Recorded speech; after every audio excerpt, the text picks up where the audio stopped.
아따, 주인님들. 오늘도 잘 지내셨소? 춘심이가 또 재미나게 들려드릴 이야기가 있으니께 얼른 앉으시고 귀 쫑긋 세워두소. 자, 주인님들. 오늘 춘심이가 가져온 이야기는 말이오.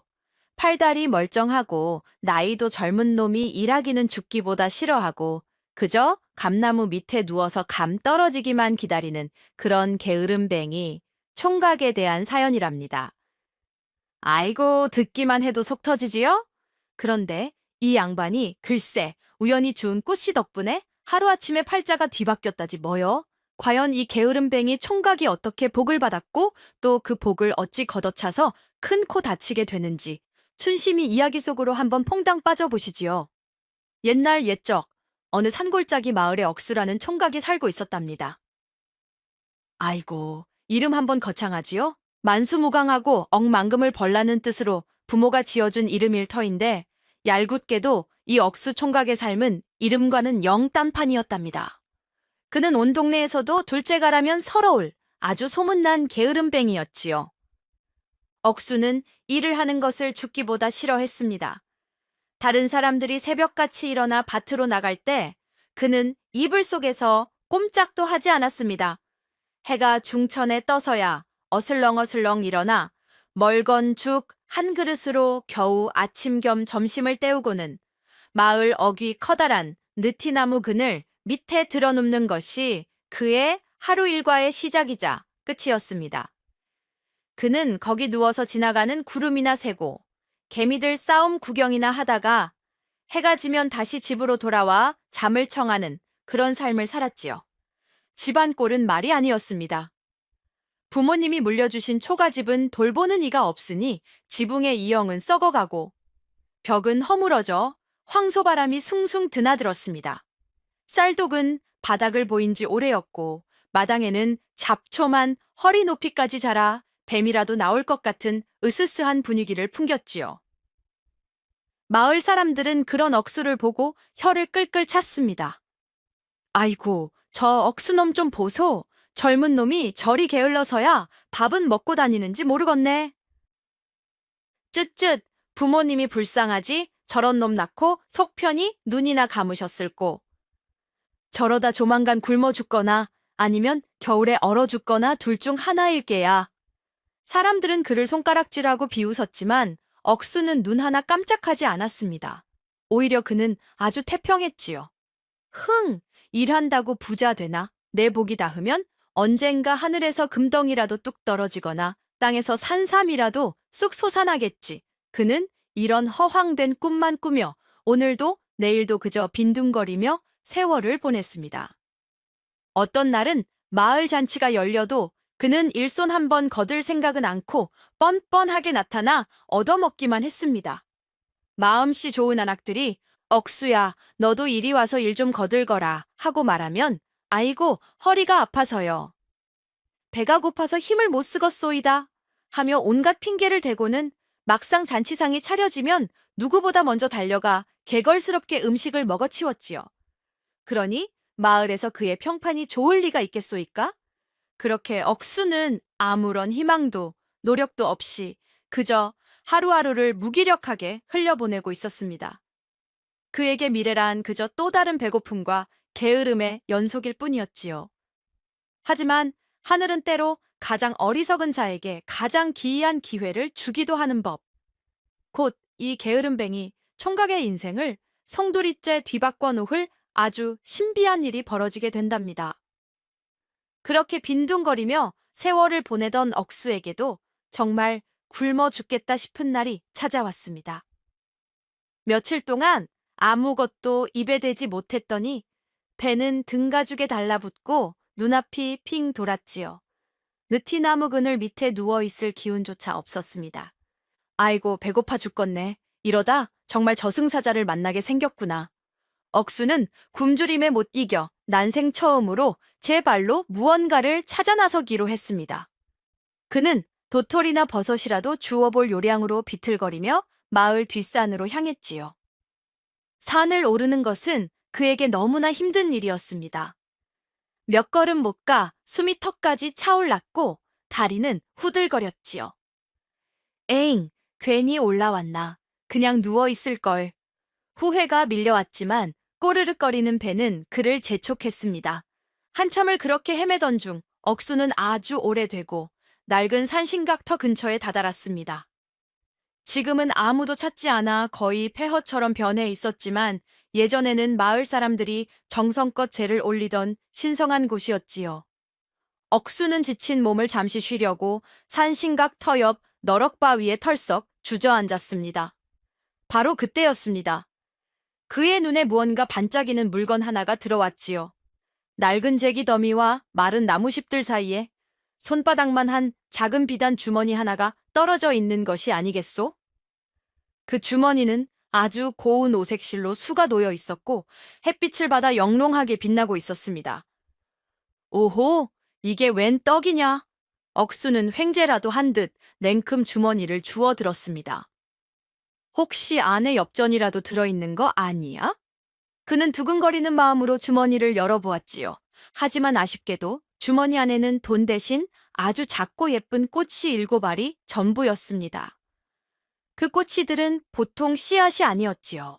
하나는 핏빛처럼 붉고 하나는 깊은 밤하늘처럼 푸르렀으며 또 다른 하나는 순금처럼 노랗게 빛나는 등 7알 모두 각기 다른 빛깔을 띠며 마치 보석처럼 반짝이고 있었습니다. 에잉, 웬 꽃이람. 억수는 크게 실망했습니다. 먹지도 못하는 걸 이게 다 뭐람. 그는 투덜거리며 꽃씨를 땅바닥에 버리려 했습니다. 하지만 꽃씨가 너무나 예쁘고 신기하게 생겨서 참아버리지는 못하고 그냥 주머니에 툭툭 털어 넣었지요. 나중에 심심하면 마당에나 한번 던져봐야겠다. 그는 더 이상 도토리를 주울 기운도 없어 터덜터덜 집으로 돌아왔습니다. 그리고는 그 꽃씨 주머니의 존재를 까맣게 잊어버린 채 마당 구석에 아무렇게나 휙 던져두고는 다시 대청마루에 드러누워 낮잠을 청했답니다. 다음 날 아침 억수는 여느 때처럼 해가 중천에 떠서야 부스스한 얼굴로 잠에서 깨어났습니다. 아이고, 잘 잤다 하고 기지개를 켜며 마당으로 어슬렁 걸어 나왔는데 이게 웬일이랍니까? 그의 눈앞에 믿을 수 없는 광경이 펼쳐져 있는 것이 아니겠소? 잡초만 무성하던 그 황량한 마당에 난생 처음 보는 아주 아름다운 꽃 7송이가 하룻밤 만에 활짝 피어 있었던 것입니다. 그것도 그냥 꽃이 아니었지요. 한 송이는 이른 봄 눈 속에서 피어나는 매화처럼 맑고 고고한 자태를 뽐냈고 또 한 송이는 깊은 산속 난초처럼 우아하고 향기로웠습니다. 그 옆에는 임금님 정원에나 있을 법한 화려한 모란이 탐스럽게 피어 있었고 가을 서리를 이겨낸 국화처럼 단아한 꽃도 있었지요. 뿐만 아니라 굳건한 기상의 대나무꽃, 흙탕물 속에서도 맑게 피어나는 연꽃, 그리고 이름 모를 소박한 들꽃까지 각기 다른 아름다움을 지닌 7송이의 꽃이 아침 햇살을 받아 영롱하게 빛나고 있었습니다. 헉, 이게 다 뭐람? 어제 내가 던져놓은 그 꽃씨가 이렇게 변했단 말인가? 억수는 너무 놀라 입을 떡 벌리고 말았습니다. 그가 넋을 잃고 꽃들을 바라보며 가까이 다가가자 더욱 신기한 일이 벌어졌습니다. 그중 가장 크고 화려했던 모란 꽃봉오리가 마치 부끄러워하는 새색시처럼 스르르 열리더니 그 안에서 아이고 세상에 꽃잎으로 만든 고운 옷을 입은 손바닥만 한 크기의 어여쁜 꽃각시가 뿅 하고 나타나는 것이 아니겠소? 그 꽃각시는 억수 앞에 사뿐히 내려와서는 공손하게 절을 올리며 꾀꼬리 같은 목소리로 말했습니다. 서방님, 저희를 잠에서 깨워 피어나게 해주셨으니 이제부터 저희가 서방님을 지극정성으로 섬기겠습니다. 그 말이 끝나자마지 옆에 있던 매화, 난초, 국화 등 나머지 6송이 꽃에서도 차례차례 어여쁜 꽃각시들이 나타나 억수 앞에 나란히 서서 절을 올렸습니다. 억수는 눈앞에 펼쳐진 광경을 도무지 믿을 수가 없었습니다. 내가 지금 꿈을 꾸는 건가? 아니면 도깨비한테 홀렸나? 그는 제 볼을 꼬집어 보았지만 아야 하고 아픈 것을 보니 꿈이 아니었습니다. 너희들은 대체 정체가 무엇이냐? 억수가 떨리는 목소리로 묻자 꽃각시들이 일제히 대답했습니다. 저희는 이 산의 전기를 받아 태어난 꽃의 요정이옵니다. 오랜 시간 잠들어 있었으나 서방님께서 저희를 깨워주셨으니 이제 서방님은 저희의 주인이자 남편이 되시는 것입니다. 아이고, 이게 웬일이람? 게으름뱅이 총각 억수가 하루아침에 그것도 7명이나 되는 어여쁜 요정 아내를 맞이하게 된 것입니다. 정말 하늘에서 금덩이라도 뚝 떨어진 격 아니겠소? 횡재도 이런 횡재가 없지요. 억수는 어안이 벙벙하여 한동안 멍하니 서 있었지만 이내 상황 파악을 마치고는 입이 귀에 걸리도록 희죽거리기 시작했습니다. 허허허, 나에게 아내가 그것도 7이나 생겼단 말이지? 이제 내 팔자도 드디어 폈구나. 그런데 주인님들, 이 7꽃각시들이 그저 얼굴만 예쁜 것이 아니었답니다.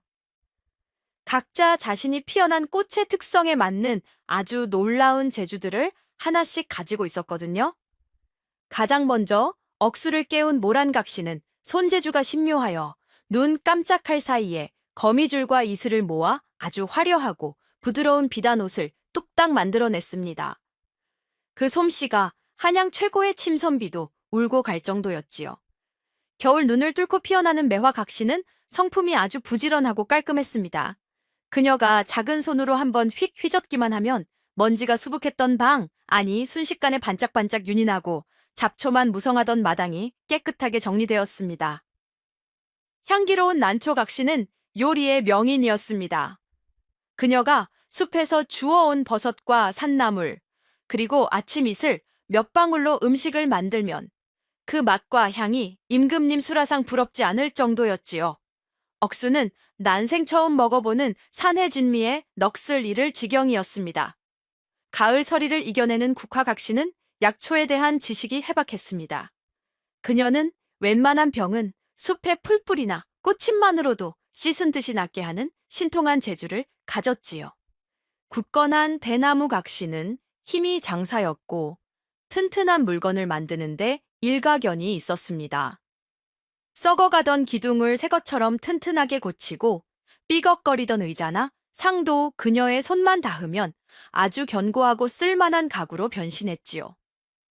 진흙 속에서도 맑게 피어나는 연꽃 각시는 목소리가 천상계의 악기 같았고 춤사위는 선녀의 날갯짓 같았습니다. 그녀가 노래하고 춤을 추면 온 집안의 즐거움과 활기가 넘쳐 흘렀지요. 그리고 마지막으로 가장 작고 소박한 이름 모를 들꽃 각시는 말이 없고 조용했지만 그 눈빛은 아주 깊고 지혜로웠습니다. 그녀는 다른 각시들처럼 눈에 띄는 재주를 부리지는 않았지만 숲의 기운을 읽고 날씨를 예측하거나 다가올 위험을 미리 감지하는 예지력을 가지고 있었답니다. 요리, 바느질, 청소, 농사, 길쌈, 의술, 풍류, 그리고 지혜까지. 이 7꽃각시만 있으면 세상에 못할 일이 없을 것 같구먼요. 억수 총각 정말 팔자 제대로 폈습니다. 7명이나 되는 제주꾼 아내들이 생기자 억수의 집은 그야말로 하루가 다르게 천국으로 변해갔습니다. 아침에 눈을 뜨면 난초 각시가 차려놓은 진수성찬이 기다리고 있었고 밥을 먹고 나면 모란 각시가 지어놓은 부드러운 비단옷으로 갈아입었습니다. 집안은 매화각시 덕분에 늘 먼지 한 톨 없이 깨끗했고 마당에는 대나무 각시가 튼튼하게 고쳐놓은 평상과 그네까지 생겼지요. 밭에는 나가보지 않아도 쑥쑥 자라는 곡식들이 가득했고 심심하면 연꽃각시가 불러주는 노래와 춤을 감상하며 시간을 보냈습니다. 몸이 조금이라도 찌뿌둥하면 국화각시가 약초를 다려와 대령했지요. 그리고 지혜로운 들꽃각시는 늘 곁에서 묵묵히 그를 보필했습니다. 이러니 억수가 어떻게 되었겠소이까? 안 그래도 게으른 위인이었는데 이제는 아예 손가락 하나 까딱할 필요가 없게 된 것입니다. 허허허! 이게 바로 내 복이다. 일 안 하고 팔자 좋게 사는 것이야말로 진정한 신선 노름 아니겠느냐. 억수는 자신의 처지에 아주 크게 만족하며 게으름의 절정을 보여주기 시작했습니다. 그는 아예 하루 종일 대청마루에 큰 대자로 드러누워 지냈습니다. 밥 먹을 때도 일어나지 않고 꽃각시들이 음식을 입에 넣어 주어야 겨우 받아 먹었지요. 목이 마르면 아가 물 하고 소리쳤고 등이 가려우면 여봐라 등 좀 긁어다오 하며 아내들을 종 부리듯 했습니다. 꽃각시들은 순수한 마음으로 서방님을 섬기는 것이 기쁨이었기에 처음에는 억수의 요구를 군말 없이 다 들어주었습니다. 그들은 꿀벌처럼 부지런히 꿀을 따다 억수에게 바치고 시원한 바람이 불도록 커다란 나무짚으로 부채질을 해주었지요. 하지만 억수의 게으름은 날이 갈수록 심해졌습니다. 그는 이제 고맙다는 말 한마디도 하지 않았고 모든 것을 당연하게 여기기 시작했습니다. 심지어는 아내들의 이름을 불러주는 것조차 귀찮아했지요. 어이, 거기 밥하는 애. 저기 옷 찢는 애 하는 식으로 말입니다. 지혜로운 들꽃 각시는 그런 억수의 모습을 보며 깊은 시름에 잠겼습니다. 서방님께서 너무 나태해지셨다. 저러다가는 큰 화를 입으실 텐데 하고 걱정했지만 다른 꽃각시들은 그저 서방님을 기쁘게 해드릴 생각에 여념이 없었고 억수는 들꽃 각시의 조용한 충고에 귀를 기울이지 않았습니다. 아이고, 저런 배은망덕한 놈을 봤나. 저리 예쁘고 재주 많은 아내들을 얻었으면 하늘에 감사하고 더 부지런히 살 생각은 않고 더 게을러지다니요. 억순의 집에서 매일같이 풍악 소리가 울리고 담장 너머로 맛있는 음식 냄새가 솔솔 풍겨 나오자 마을 사람들은 어리둥절할 수밖에 없었지요. 아니, 저 억순의 집 말이야. 며칠 전까지만 해도 굴뚝에 연기도 안 나던 집인데 요즘은 매일 잔치라도 벌이는 모양이야. 그러게 말일세. 어디서 돈벼락이라도 맞은 겐가? 아니면 숨겨둔 조상 땅이라도 찾아냈나? 쯧쯧, 게으름 피우던 놈이 갑자기 잘 되니 필시 무슨 부정한 짓이라도 한 게 틀림없어. 사람들은 수군거리며 억순의 집 주변을 기웃거렸습니다. 그러던 어느 날 억수가 정말로 온 마을 사람들을 초대하여 큰 잔치를 열었습니다. 그는 자신이 얼마나 잘 살게 되었는지 과시하고 싶어 안달이 나 있었던 것이지요. 잔칫날이 되자 억순의 집 마당에는 그야말로 산해진미가 가득 차려졌습니다. 난초 각시가 만든 음식들은 그 맛과 모양이 너무나 훌륭해서 사람들은 난생 처음 보는 음식들에 넋을 잃고 감탄사를 연발했지요.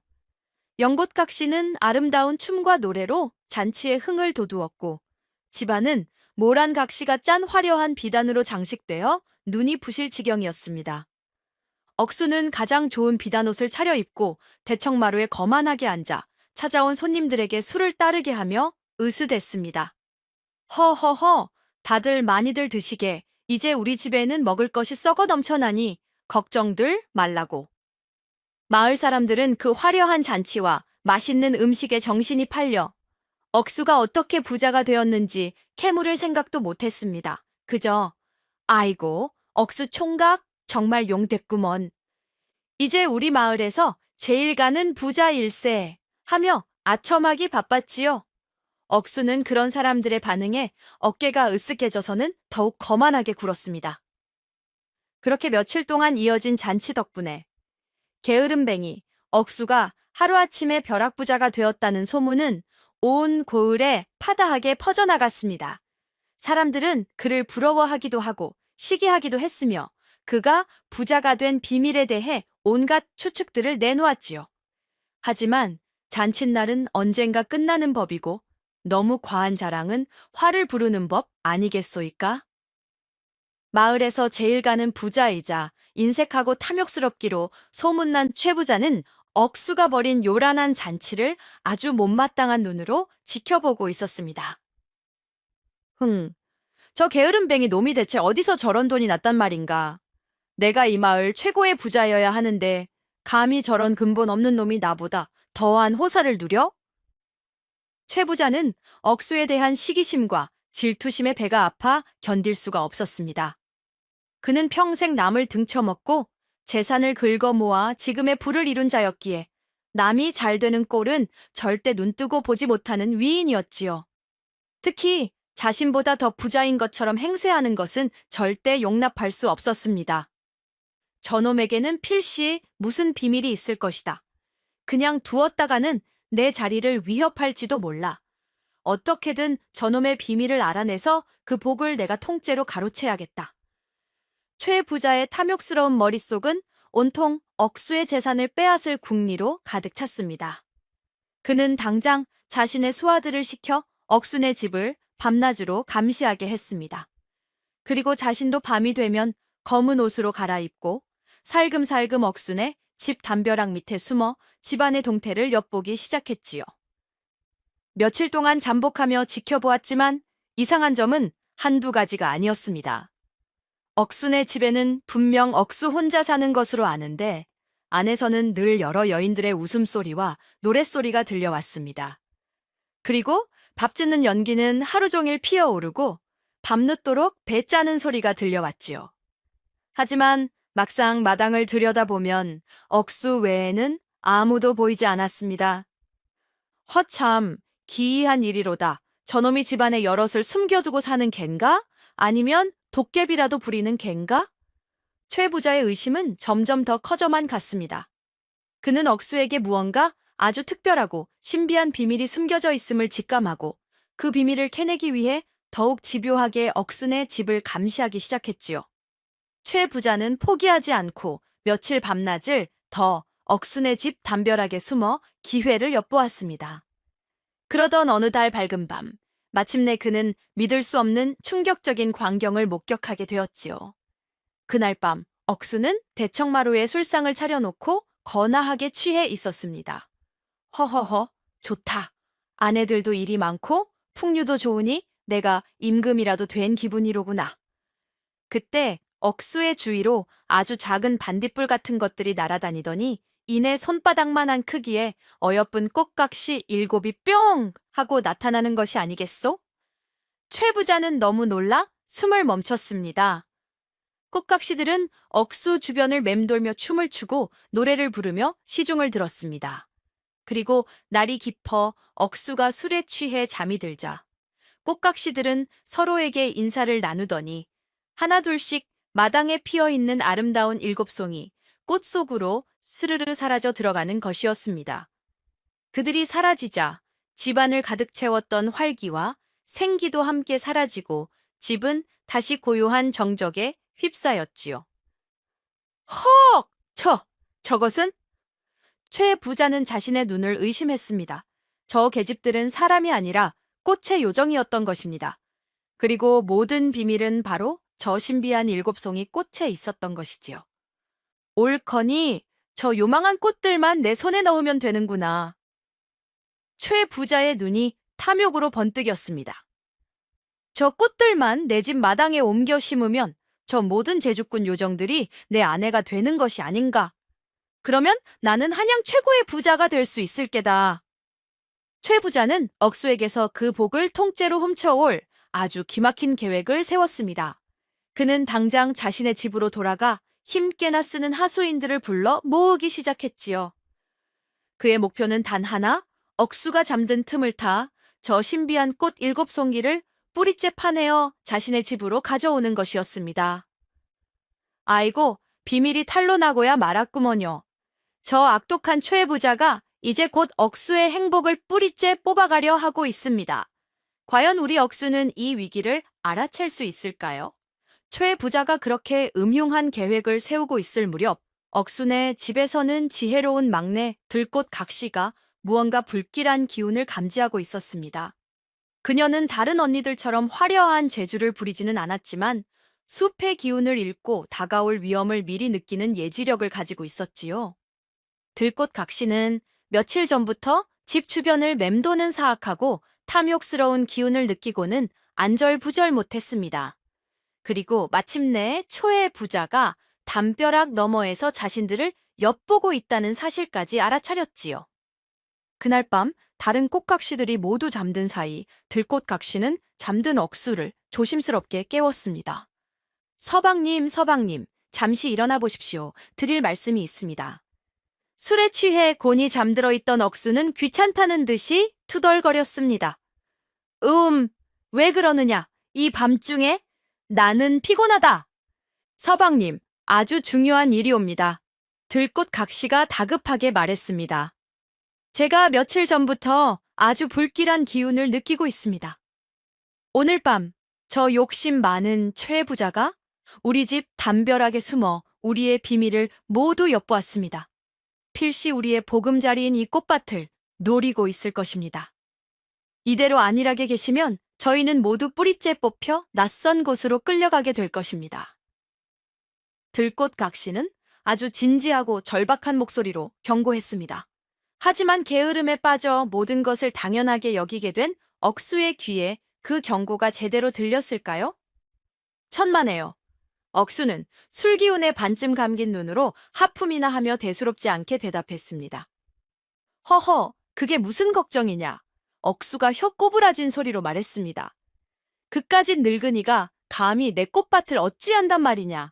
걱정 말고 어서 가서 잠이나 자거라. 내일 아침에 맛있는 해장국이나 끓여놓고.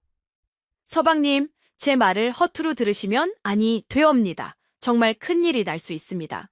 알았다, 알았어. 시끄럽다. 억수는 들꽃 각시의 말을 귀찮아하며 돌아 누워 다시 코를 골기 시작했습니다. 그는 자신의 아내들이 얼마나 대단한 재주를 가졌는지 잘 알고 있었기에 그깟 늙은이 하나쯤은 문제도 되지 않는다고 자만하고 있었던 것입니다. 들꽃 각시는 그런 억수의 모습을 보며 깊은 절망감에 휩싸였습니다. 아, 서방님께서 우리의 소중함을 모르시는구나. 우리의 경고에 귀를 기울이지 않으시는구나. 이제 어찌하면 좋단 말인가. 그녀는 다가올 어두운 운명을 예감하며 밤새 슬픔에 잠겨 이슬 같은 눈물을 흘렸답니다. 결국 들꽃각시의 불길한 예감은 현실이 되고 말았습니다. 막내 아내의 간절한 경고에도 불구하고 억수는 그날 밤도 술에 취해 세상 모르고 잠에 골아 떨어졌지요. 바로 그 틈을 타 악독한 초의 부자가 힘께나 쓰는 하수인 여럿을 이끌고 살금살금 억순의 집으로 쳐들어왔습니다. 그들은 복면으로 얼굴을 가리고 발소리를 죽여가며 마당으로 잠입했지요. 바로 저 꽃들이다. 최 부자가 낮은 목소리로 속삭였습니다. 하나도 남김없이 아주 조심스럽게 뿌리째 파내어 내 집으로 옮겨라. 싹 하나, 잎 하나라도 상하게 하면 내 놈들 목숨은 없을 줄 알아라. 하수인들은 미리 준비해온 삽과 곡괭이로 땅을 파기 시작했습니다. 그들은 아주 조심스럽게 잠들어 있는 꽃각시들이 깨지 않도록 신비한 7송이 꽃을 뿌리째 파내어 커다란 가마니에 담았지요. 억수는 너무 깊이 잠든 탓에 마당에서 벌어지는 이 끔찍한 일을 전혀 눈치채지 못했습니다. 꽃각시들 역시 꽃 속에서 깊은 잠에 빠져 있었기에 자신들의 보금자리가 통째로 도둑맞고 있다는 사실을 알지 못했지요. 최 부자와 하수인들은 흔적을 남기지 않기 위해 파헤친 땅을 대충 정리하고는 신비한 꽃 7송이가 담긴 가마니를 짊어지고 바람처럼 사라져 버렸습니다. 이제 억순의 마당에는 파헤쳐진 흙더미와 함께 텅 빈 공어 한 마니 남게 되었지요. 다음 날 아침 늦잠을 자고 일어난 억수는 여느 때처럼 아내들을 불렀습니다. 아가들아, 어디 있느냐? 이 서방님 아침상 좀 차려오너라. 하지만 아무런 대답도 기척도 없었습니다. 이상하다. 왜 이리 조용하지? 억수는 이상한 낌새를 느끼고 마당으로 나갔습니다. 그리고는 자신의 눈을 의심했지요. 늘 아름다운 꽃들이 만발해 있던 마당이 온통 파헤쳐져 엉망진창이 되어 있었고 그 예쁘던 7송이 꽃은 온데간데 없이 사라지고 없었던 것입니다. 아니, 이게 다 무슨 일이냐? 내 꽃밭이, 내 아내들이. 억수는 그제야 지난밤 들꽃 각시가 했던 경고를 떠올렸습니다. 그리고 자신이 무슨 짓을 저질렀는지 깨달았지요. 아, 내가 어리석었다. 진수성찬도, 깨끗한 집도, 아름다운 비단 옷도, 그리고 무엇보다 그를 서방님이라 불러주던 어여쁜 아내들도 모두 사라지고 없었습니다. 그의 곁에는 차가운 현실과 뼈저린 후회, 그리고 텅 빈 허망함만이 남았을 뿐이었지요. 억수는 그 자리에 주저앉아 땅을 치고 통곡하기 시작했습니다. 하지만 이미 때는 너무나 늦어버린 뒤였습니다.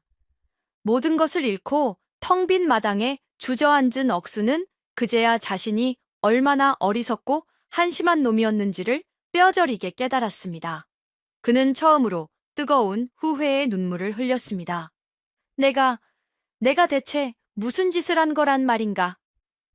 그의 머릿속에는 꽃각시들과 함께했던 짧지만 행복했던 시간들이 주마등처럼 스쳐 지나갔습니다. 아침마다 자신을 위해 진수성찬을 차려주던 난초각시, 낡은 옷을 고운 비단옷으로 만들어주던 모란각시, 집안을 늘 깨끗하게 쓸고 닦던 매화각시, 그리고 자신의 어리석음을 걱정하며 눈물 짓던 막내 들꽃 각시의 얼굴까지. 그 모든 것이 얼마나 소중하고 감사한 것이었는지 그는 이제야 알 수 있었습니다. 아내들은 그저 자신에게 부와 편안함을 가져다주는 요술 방망이가 아니었습니다. 그들은 자신을 서방님이라 부르며 진심으로 섬기고 사랑해 주었던 소중한 가족이었습니다. 그런데 자신은 그들의 고마움도 모른 채 그저 게으름 피울 궁리만 하고 그들의 진심 어린 경고마저 무시해 버렸던 것입니다. 내가 나쁜 놈이다. 내가 아주 못된 남편이었다. 억수는 자신의 가슴을 치며 울부짖었습니다. 너희들이 차려주는 밥상에 고맙다는 말 한마디 제대로 한 적이 없고 너희들이 지어준 옷을 입으면서도 당연하게만 여겼구나.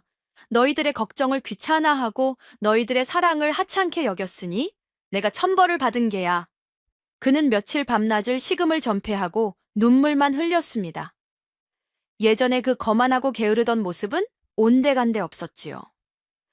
이제 그의 얼굴에는 깊은 후회와 자기 혐오만이 가득했습니다.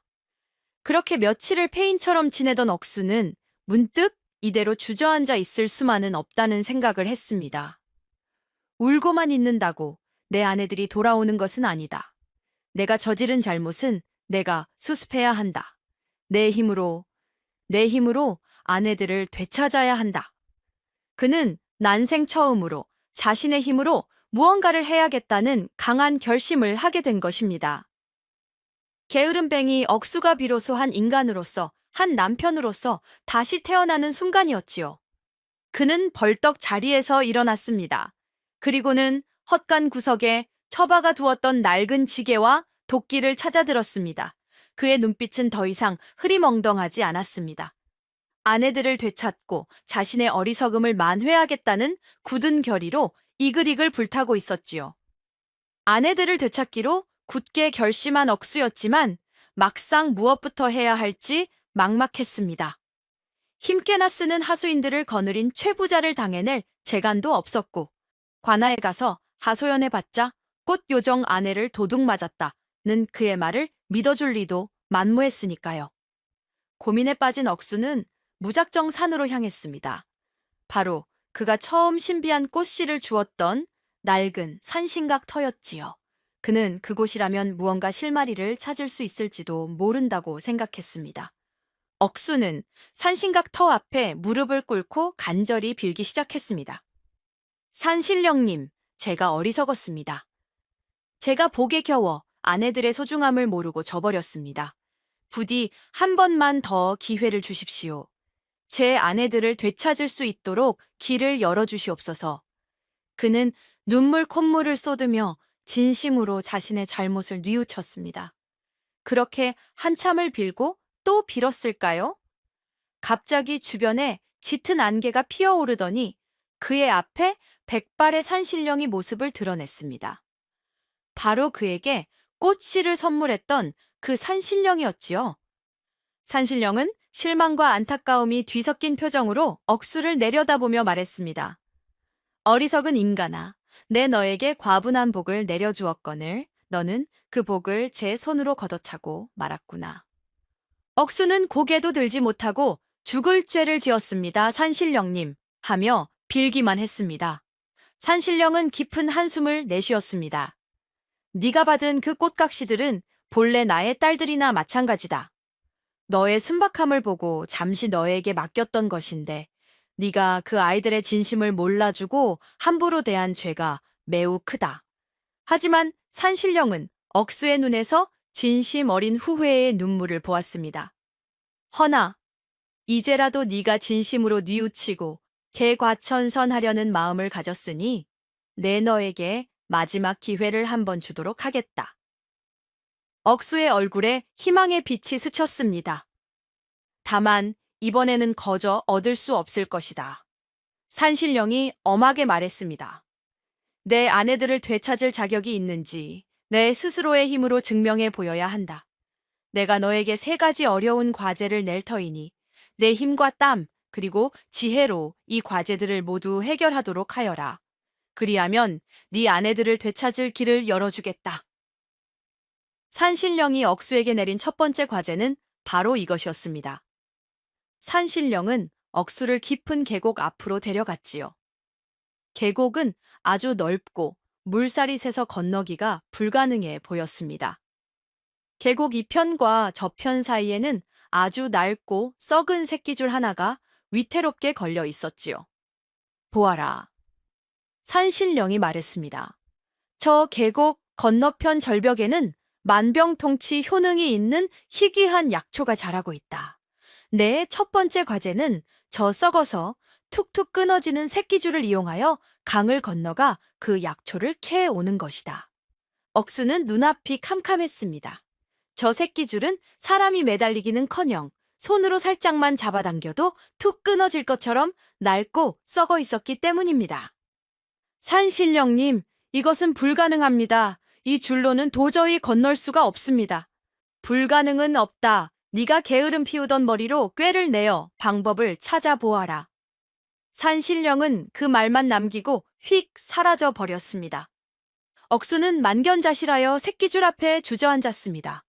예전 같았으면 에잉 못해 먹겠다 하고 그 자리에서 드러누워 버렸을 테지만 이제 그는 그럴 수 없었지요.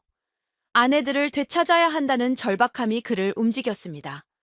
그는 며칠 밤낮을 새끼줄 앞에서 고민하고 또 고민했습니다. 어떻게 해야 이 썩은 줄을 튼튼하게 만들 수 있을까? 그는 온갖 방법을 생각해 보았지만 뾰족한 수가 떠오르지 않았습니다. 그러다 문득 그의 머릿속에 아내들의 모습이 스쳐 지나갔습니다. 특히 낡은 물건을 튼튼하게 고치던 대나무 각시가 했던 말이 떠올랐지요. 서방님, 하나는 약하지만 여럿이 모이면 강해지는 법입니다. 가는 실, 여러 가닥을 꼬아 굵은 밧줄을 만드는 것처럼 말이지요.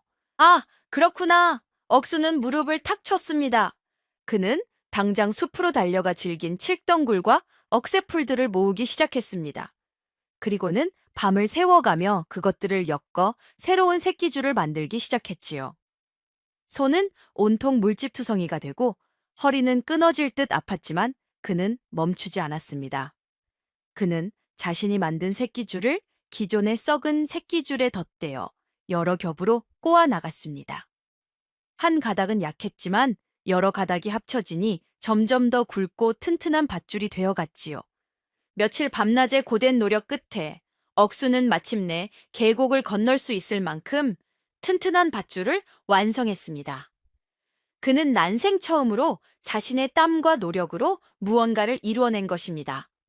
그는 조심스럽게 밧줄을 타고 계곡을 건너 절벽에 핀 약초를 캐오는데 성공했습니다. 그가 약초를 들고 돌아오자 산신령이 다시 나타나 만족스러운 표정으로 말했지요. 훌륭하구나. 너는 마침내 꾀가 아닌 땀의 가치를 깨달았구나. 첫 번째 과제를 통과했다. 첫 번째 과제를 무사히 통과한 억수를 산신령은 이번에는 마른 우물가로 데려갔습니다. 그 옆에는 아주 커다란 독 하나가 놓여 있었는데 아뿔싸, 독 밑바닥에 주먹만한 구멍이 뻥 뚫려 있는 것이 아니겠소? 네, 두 번째 과제다. 산신령이 말했습니다. 내일 아침 해가 뜰 때까지 저 밑 빠진 독에 물을 가득 채우도록 하여라.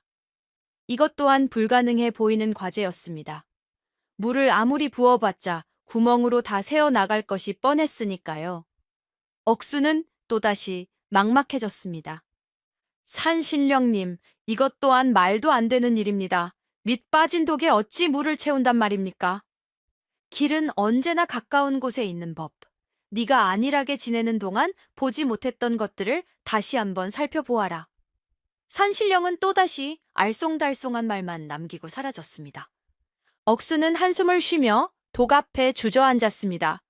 그는 처음에는 무작정 우물물을 길어다 독에 붓기 시작했습니다. 하지만 역시나 물은 붓는 족족 구멍으로 줄줄 새어 나가버렸지요. 한참을 헛고생만 하던 억수는 지쳐서 땅바닥에 드러눕고 말았습니다. 역시 안 되는구나. 그때 또다시 그의 머릿속에 아내들의 목소리가 맴돌았습니다. 이번에는 가장 조용하고 지혜로웠던 막내, 들꽃 각시의 목소리였지요. 서방님, 가장 큰 문제는 의외로 가장 가까운 곳에 그 답이 있는 법이랍니다. 주변을 잘 살펴보세요. 주변을 잘 살펴보라. 억수는 벌떡 일어나 주위를 둘러보았습니다. 우물가 주변에는 무엇이 있을까? 물, 돌멩이, 흙, 그리고 축축한 땅에서 자라는 이끼들. 바로 그때 억수의 머리에 번개 같은 생각이 스쳐 지나갔습니다. 아, 진흙과 이끼. 그는 당장 우물가 주변에 차진 진흙을 파내어 모으고 바위에 붙어 있는 이끼들을 긁어 모았습니다. 그리고는 그 진흙과 이끼를 잘 섞어 독 밑바닥의 구멍을 안과 밖에서 꼼꼼하게 틀어막기 시작했습니다. 진흙이 물에 새는 것을 막아주고 이끼가 그 틈을 메워주는 역할을 했던 것이지요. 구멍을 다 막은 억수는 다시 끈기 있게 물을 깃기 시작했습니다. 처음에는 물이 조금씩 새는 듯 했지만 이내에 진흙이 굳고 이끼가 부풀어 오르면서 구멍은 완전히 막혔습니다. 그는 밤새 쉬지 않고 물을 길어 날랐고 마침내 동이 트기 직전 거대한 독에 물을 가득 채우는 데 성공했습니다. 그가 마지막 바가지 물을 붓자 산신령이 다시 나타났습니다. 훌륭하구나. 너는 마침내 문제를 해결하기 위해 주변을 살피는 지혜와 끈기를 배웠구나. 두 번째 과제도 통과했다. 두 가지 어려운 과제를 모두 통과한 억수를 산신령은 마침내 마지막 시험 장소로 이끌었습니다. 그곳은 바로 억수가 처음 꽃씨를 주었던 낡은 산신각 터였지요. 산신령은 품속에서 작은 비단 주머니 하나를 꺼냈습니다. 그리고는 주머니를 열어 그 안에 든 것을 억수 앞에 펼쳐 보였지요. 그 안에는 바로 억수의 아내들이었던 그 7송이의 신비한 꽃들이 시든 채 들어 있었습니다. 자, 이것이 너의 마지막 과제다. 산신령의 목소리는 그 어느 때보다 엄숙했습니다. 이 7송이의 꽃들은 이제 그 빛과 향기를 모두 잃어버렸다. 겉보기에는 모두 똑같은 시든 꽃처럼 보일 뿐이지. 네가 만약 이 중에서 네 아내들을, 즉 매화, 난초, 모란, 국화, 대나무, 연곶, 그리고 이름 모를 들꽃을 정확하게 구별해낸다면 나는 너의 진심을 인정하고 네 아내들을 되찾을 길을 열어주겠다. 산신령은 아주 어려운 조건을 덧붙였습니다. 허나 단 하나라도 순서가 틀리거나 잘못 고른다면 이 꽃들은 그대로 한 줌의 재가 되어 영원히 사라질 것이고 너 또한 2번 다시 네 아내들을 볼 수 없을 것이다. 아이고, 이보다 더 어렵고 잔인한 시험이 어디 있겠소이까. 빛도 향기도 잃어버린 시든 꽃들을 어떻게 구별한단 말이오. 이것은 지식이나 힘 혹은 꾼으로는 절대 풀 수 없는 문제였습니다.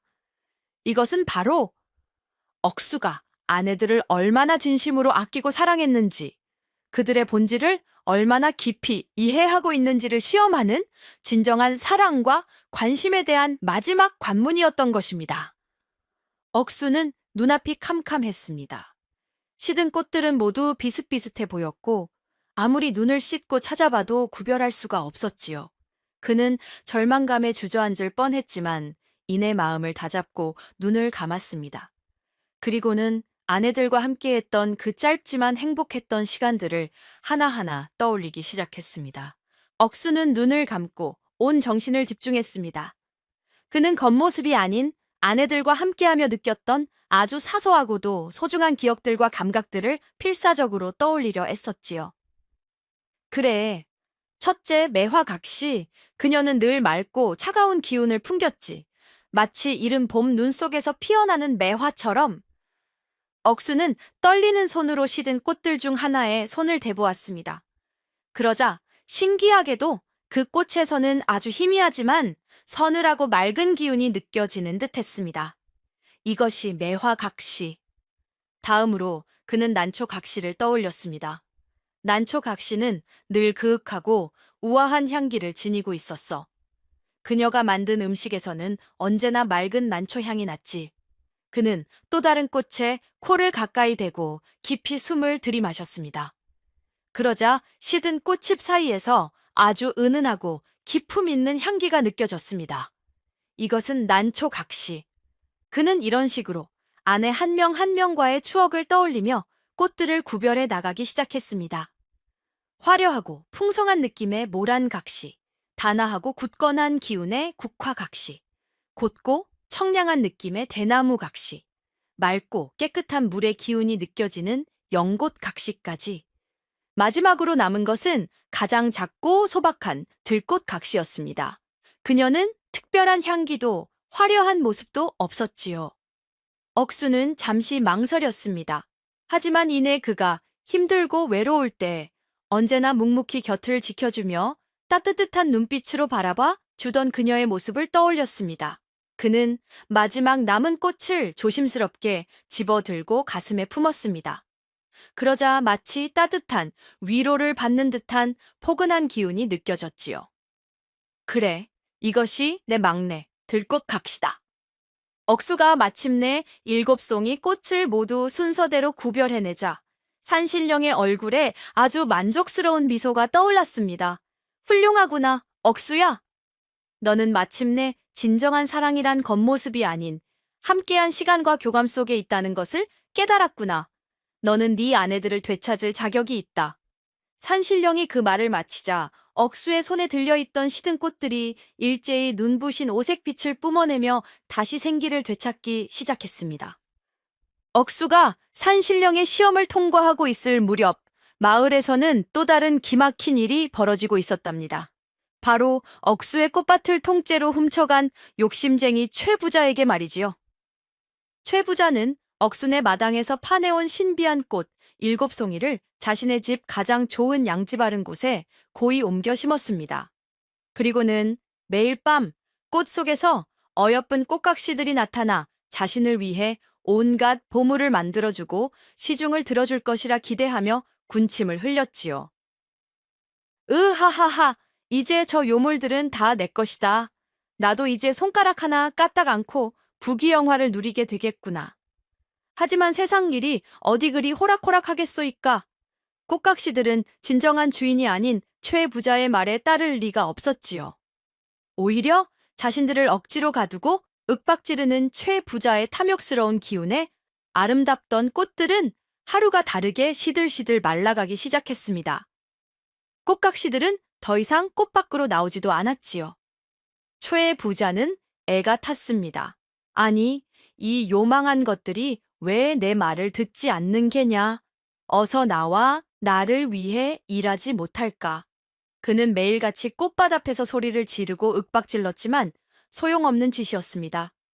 그러자 화가 머리끝까지 난 초의 부자는 아주 어리석은 짓을 하고 맙니다. 흥!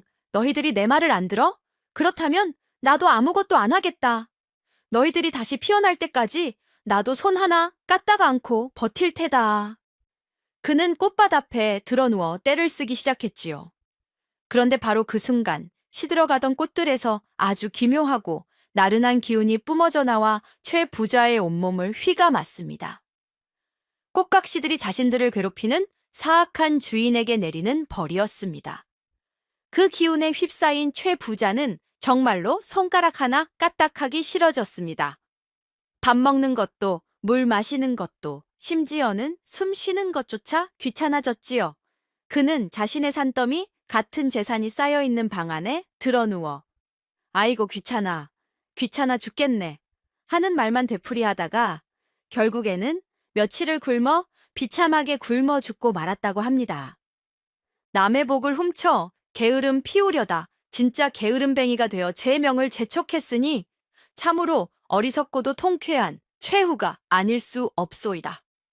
산신령의 마지막 시험을 통과한 억수는 손에 든 꽃들이 다시 생기를 되찾는 것을 보고는 기쁨의 눈물을 흘렸습니다. 산신령은 그에게 최부자의 비참한 최후를 알려주며 이제 그 꽃들을 다시 제자리로 가져가 정성껏 돌보아 주라고 일렀지요. 억수는 한달음에 마을로 달려와 최부자네 집 마당에 시들어 있던 자신의 소중한 꽃밭을 다시 자기 집 마당으로 옮겨 심었습니다. 그리고는 예전처럼 게으름 피우는 대신 난생 처음으로 자신의 땀과 정성을 다해 꽃밭을 돌보기 시작했지요. 그는 며칠 밤낮으로 땅을 일구고 좋은 흙을 날라와 북돋아 주었으며 매일 새벽 맑은 물을 길어다 정성껏 물을 주었습니다. 그의 진심 어린 땀방울이 마당 흙을 적실 때마다 시들었던 꽃들은 거짓말처럼 다시 생기를 되찾고 이전보다 훨씬 더 아름답고 탐스럽게 피어났습니다. 마침내 7송이 꽃이 모두 활짝 만개하던 날 밤, 꽃본고리 속에서 7꽃각시들이 다시 모습을 드러냈습니다. 서방님, 꽃각시들은 억수 앞에 나타나 일제히 절을 올렸습니다. 억수는 아내들의 모습을 보자 그 자리에 무릎을 꿇고 눈물로 사죄했습니다. 내가 잘못했소. 내가 어리석어. 당신들의 소중함을 모르고 게으름 피우며 함부로 대한 죄를 용서해 주시오. 다시는 그러지 않겠소. 이제부터는 내가 당신들을 위해 땀 흘리며 살겠소. 억수의 진심 어린 사과와 눈물, 그리고 그가 며칠 동안 보여준 변화된 모습을 본 꽃각시들은 모두 감동하여 눈물을 흘렸습니다. 그녀들은 억수에게 다가가 그를 따뜻하게 안아주었지요. 일어나세요, 서방님. 저희는 서방님을 원망하지 않습니다. 오히려 서방님께서 진정한 땀의 가치를 깨닫게 되셨으니 저희는 더 기쁩니다. 그렇게 억수와 7 아내는 감격적인 재회를 했습니다. 이제 그들의 관계는 예전과 같지 않았지요. 일방적으로 주기만 하는 관계가 아니라 서로를 위하고 함께 노력하는 진정한 부부의 연을 맺게 된 것입니다. 아내들과 감격적으로 재회한 억수는 그날 이후로 완전히 다른 사람이 되었습니다. 그는 더 이상 대청마루에 드러누워 부채질이나 하는 게으름뱅이가 아니었지요. 그는 자신이 아내들에게 한 맹세를 지키기 위해 누구보다 부지런하고 성실한 남편이자 가장이 되었습니다. 억수는 매일 아침 아내들과 함께 일어났습니다. 농사를 짓는 대나무 각시를 도와 밭에 나가 직접 쟁기를 끌고 김을 맸으며 길쌈하는 모란 각시를 위해 무거운 물레를 고쳐주고 좋은 목화솜을 구해왔습니다. 또한 요리하는 난초 각시를 위해 땔감을 패고 청소하는 매화 각시를 도와 집 안팎을 쓸고 닦았지요. 그는 땀 흘려 일하는 것이 얼마나 보람있고 기쁜 일인지 비로소 깨닫게 되었습니다. 예전에는 아내들이 차려주는 진수성찬을 당연하게 받아먹었지만 이제는 자신이 직접 땀 흘려 키운 채소로 만든 소박한 밥상이 세상 그 어떤 산의 진미보다 더 달고 맛있게 느껴졌지요. 꽃각시들 역시 그런 억수의 변화를 누구보다 기뻐하며 그를 도왔습니다. 그녀들은 더 이상 억수를 모셔야 할 주인이 아니라 함께 삶을 일구어가는 동반자로 여기며 사랑과 존경을 표했지요. 억수는 아내들의 재주에만 의존하지 않았습니다. 그는 막내 들꽃 각시에게 지혜를 구하고 다른 아내들에게 각자의 재주를 배우려 노력했습니다. 그는 요리하는 법, 바느질하는 법, 집 짓는 법 등을 하나씩 배워나가며 점차 유능하고 책임감 있는 가장으로 성장해 나갔지요. 그렇게 억수와 7 아내는 서로 돕고 가르치며 함께 땀 흘려 일하는 진정한 행복을 찾아 나갔습니다. 그들의 집에는 이제 억수 혼자의 웃음소리가 아니라 8 식구 모두의 행복한 웃음소리가 가득 울려 퍼지게 되었답니다. 억수와 7 꽃각시는 그 후로도 오랫동안 서로를 아끼고 사랑하며 한양에서 가장 부지런하고 행복한 부부로 소문이 자자하게 살았다고 합니다. 그들은 함께 땀 흘려 모은 재산을 결코 자신들만을 위해 쓰지 않았습니다. 흉년이 들면 곳간을 열어 굶주리는 이웃을 돕고 병든 사람이 있으면 국화 각시의 약초로 치료해 주었으며